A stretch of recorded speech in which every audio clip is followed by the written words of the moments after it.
може да се изразува како така, ама јас сум психијатар и одговорен сум за психијатриската фела во Македонија. Не може да употребуваме зборот типот на будала и така, затоа што не зборуваме сега за психијатриски болести кои што може да се поистоветат со некои други болести и тоа е навистина многу неправилно. Зборуваме за една поединечна појава која што дефиниравме педофилија и ова се навистина, мислам, не знам, некакви драконски мерки кои што се косат и со сите хумани права и така натаму. Мислам дека треба да го вратиме на некој постручен план разговорот. Јас извинувам за интервенцијата. Ние ги вклучиме гледачите, затоа сакав да размениме мислења. Прашав, дали педофилијата е наследна појава? Не, ние не би рекле дека е наследна појава, меѓутоа јас на претходната дискусија ќе се навратам, имено јас не би го толку строго лоцирал, иако така не го изразија, само сторител и виновно, односно оној кој претрпел штетата. Јас би тоа рекол, ако едниот, или да речам, јас не можам да се контролирам. Јас сум излегол од релациите веќе на свесното, на умното, на разумното. Тогаш општеството со своите механизми и со своите полиморфни структури толку треба заеднички да ја преземе таа улога и би рекол умот и разумот на општеството, односно свеста на општеството во секое време треба заеднички да делува. Само тогаш би имало успех. Превенцијата е неопходна, меѓутоа јас не верувам дека никој не насетил дека такво нешто ќе се случи. Бидејќи ако ги проанализираме местата, кои, каде, како, ние јасно ќе увидиме зошто и кога е тоа можно. Имено, што би сакал да кажам? Јас би сакал да кажам дека нештата кои општеството треба да ги прави, па и сега слушаме и во светот, се вели дека многу треба да се зголеми, односно вооружувањето со нова човештина. Се вика со нов образ, со нова етика, со нов морал, во постојанноста, тогаш сврзникот на нештата што се случува во општеството ќе биде поврзан и со природата и меѓусебните одговорности и тогаш тие стравови, било од која форма да се, многу ќе се намалат и ќе исчезнат. Така. Да вклучам уште еден гледач, предпоставам дека ќе има некој конкретно прашање. Повелете. Добро вечер. Добра вечер. Се јава Горан Младеновски од Германија. Да, повелете. Би сакал на прашање послам некој прашање туку да кажам дека директно в програма сум или пак? Ве слушаме, повелете во програма. Аха. Говорете побарго, бидејќи имаме фонија. Значи, мислам дека волшебна формула за педофилијата не постои и тоа е сигурно проблем во сите држави, не само кај нас. И јас мислам дека тоа почиња со многу табу што ги имаат нашите стари како традиција, така да децата уште од мали во градинка или во школа не се разјаснуваат со тие работи, туку се поминува од страм, од комши и од други сугестии, не се работи со децата како што треба. Друго, на телевизија, например, на наша програма, има толку емисии што се повторуваат веќе по 200 пати, многу радио гледам нашата македонска телевизија, но понекогаш автоматски ми се исклучува телевизорот, затоа што постанува досадна, 100 пати сум гледал таа емисија. На таа емисија да има за децата програма, да им се објасни, да се одвои време, тие стручни работници да им се каже како се на кој начин они може да се справат како деца, а да останат анонимни. Значи, тогаш може децата во поголем број би се јавувале и би се доверувале на некои експерти што за тоа би се грижеле со нив. Например, од момент. Друго да не кажам дека директно прашање имате ли што веќе се осудени и што се излезени од затвор во Германија, например, тие стануваат повторни извршители на такви дела. Благодарам многу. Токму начна интересно прашање. Дали се повторуваат овие дела и по издржувањето на казните одредби? Можете двајте. Прво вие, господине. Да, во принцип, отприлика 70%, берем така статистиката и светската статистика зборува, имаме повторување на овие дела. За жал. Значи, која е причината? Значи, слаби мерки. Па не би рекле, тоа е во секој случај, барем како што пишува во пресудите, неконтролирање на сексуалниот инстинкт или нагон или нешто друго. Слаби мерки. Мерките се и предвидувањето со казните затвор се релативно високи, може да бидат и потешки. Меѓутоа, откривањето, правовременото откривање, детектирање и осудување, што е можно побрзо, мислам дека е тоа правата мерка. Втора работа, повторувањата навистина загрижуваат. Ние не познава, мислам, науката не познава дело каде толку има големо повторништво отколку кај сексуалните злоставувања. Нарочито загрижува оној најекстремен вид, тоа е инцестот, односно родосквернувањето, кој остава неверојатно тешки последици во личноста на децата. Тоа имавме случај неодамна. Точно.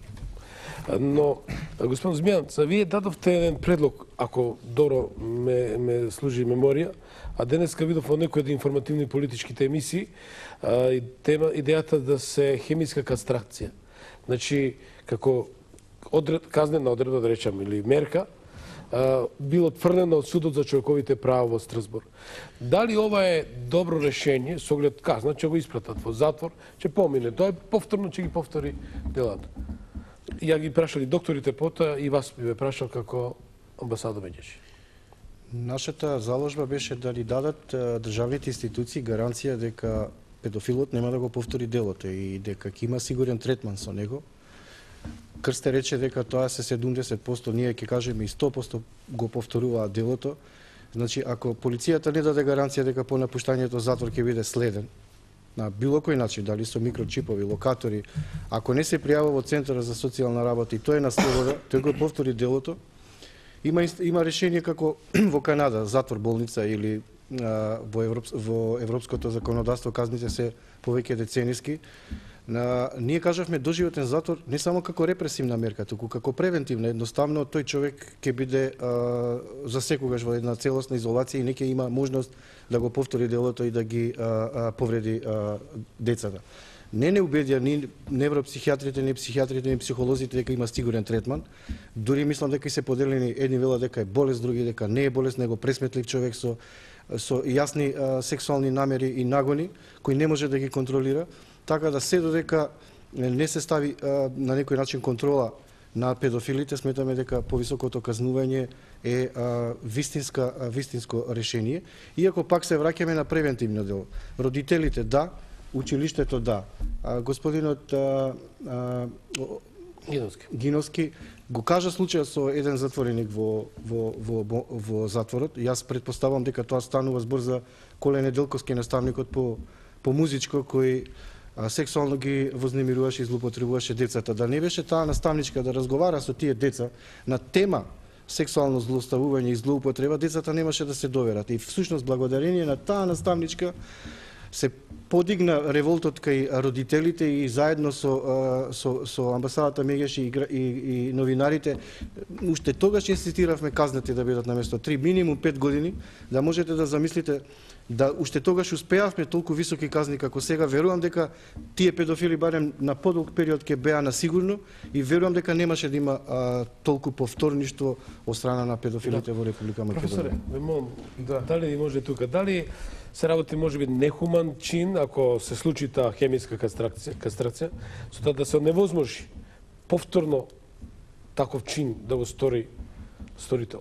Па видите сега, ви ме прашувате нешто што јас не можам, јас не сум судија, јас не сум човек кој што изрекува казни или не. Јас можам да ви кажам дека со хемиска кастрација може да се избегне повторништво, затоа што се губи сосема волјата, или тоа се антиандрогени лекови, тестостеронот паѓа сосема, нема волја веќе, тој збориме за машки сексуален злоставник и тоа е некаква мерка. Но тука имате човекови права, имате систем правосуден на различна држава како што, и тоа е, мислам дека тоа е нешто што е напуштено дури во неколку држави од Соединетите американски држави. Јас за жал се извинувам, ама не ја пратам литературата во тој контекст за сексуалните злосторници. Од 2002 немам резултати, тогаш се уште имаше некаде. Но друго нешто јас би сакал да поентирам тука, бидејќи Змејанат закачува неколку работи така малку не структурирани, да не ги измешаме поимите. Поимот на пресметливост е еден поим и за тој се зборува ни судско-психијатриска експертиза. Дали некој човек е пресметлив за вршење на делото. До сега ни еден педофил не е означен за непресметлив. Јас ќе ви кажам, мислам дека колегата Левенски ќе се сложи за тоа. Но дали се работи за расстройство или не, тука нема што да дискутираме. Тука има два човека кои што се повикани. Тоа сме јас и колегата Левенски, и тука ние се слагаме дека тоа е расстройство кој што го има во класификациите. Сега што да правиме со лекувањето? Не смееме да кренеме раце. Американските податоци од Соединетите американски држави, за среќа или за жал, јас имав некои колеги од Соединетите американски држави кои што се бават само со третман програми за сексуални злосторници. И тие креваа рака вака. Што значи тоа? Дека е многу тешко, дека рецидивизмот и понатаму е висок, иако тие ги следат внатре во тие пеналните институции. Сега да му се придружам на Змејанас, да не биде дека сме контра, точно е тоа. Решението би било да за време на пеналниот период, на периодот на казната на овој осуденик, бидејќи тие се колку 5, 10, 15 години ќе бидат сега, да се работи на дневна, на неделна база, да работат луѓето таму. Имаме веќе вработени психијатри. Имаме проект, министер Баневски зборуваше дека сме пред финализација на таа затворска болница.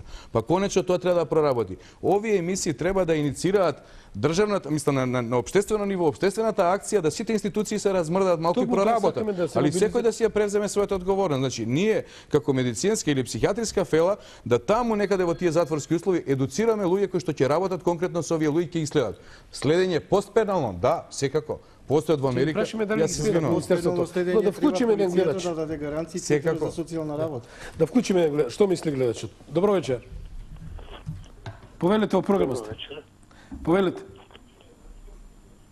Може погласно ве молам. Ало, добро вечер. Добро вечер. Темата е многу убава. Голем поздрав до вашите гости. Благодариме. Говорете. Сакам да кажам неколку збора околу педофилите. Ви молам, повелете. Општо во свет. За луѓе. Какви луѓе се тие? Сега гостите зборува за казните. Па би рекол дека казна за него каква казна. Само бесилка, ништо повеќе.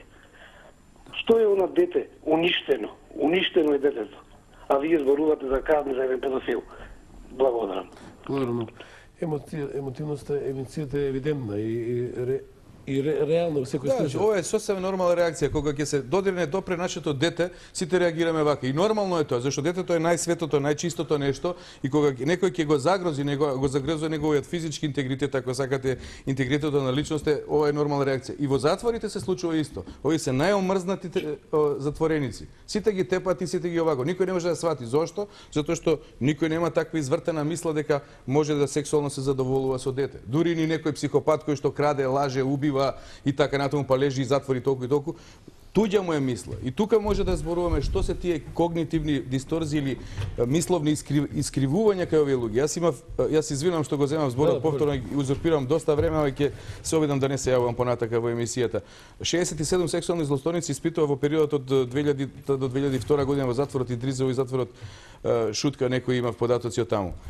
Тоа се луѓе кои што, знаете што, едната категорија, овие навистина што се приближува до дефиницијата на педофили. Тоа се луѓе кои што се затворени, повлечени, исплашени, но од друга страна го имаат изолирано тој дефект на една сексуална дезориентираност, како што ја дефинираше Левенски, една тотална ориентација за сексуално задоволување со деца. И најчесто ексклузивно само со деца. Има и оние што имаат и со нормална возраст. Но проблемот е што они не доживуваат никаква интимност во нормална возрастна релација. И задоволувањето на нивните емоционални, но за жал и сексуални побуди се со деца. И кој може да свати? Тие велат, па јас сум добар со децата, јас ги галам, јас ги милувам, јас ги допирам, па тоа сексуално искуство е добро и за него. Значи тоа се сосема искривоколчени мисли на кои што ние мораме да работиме во тој затворски период. Едно е на мислите, а друго е тоа на однесувањето, да го спречиме тоа однесување. Постојат методи когнитивно-бихевиорални, еве со колегата Левенски може да позбориме понатака, но тоа е нешто што треба да се работи, да се спрема. Непобеден е фактот дека педофилијата нема едно место кај што се таа манифестира појавува. Значи сведоци сме дека таа ја има во семејството, таа ја има кај родините. Сторите Вујко Чичко, таа има во комшилокот. Таа има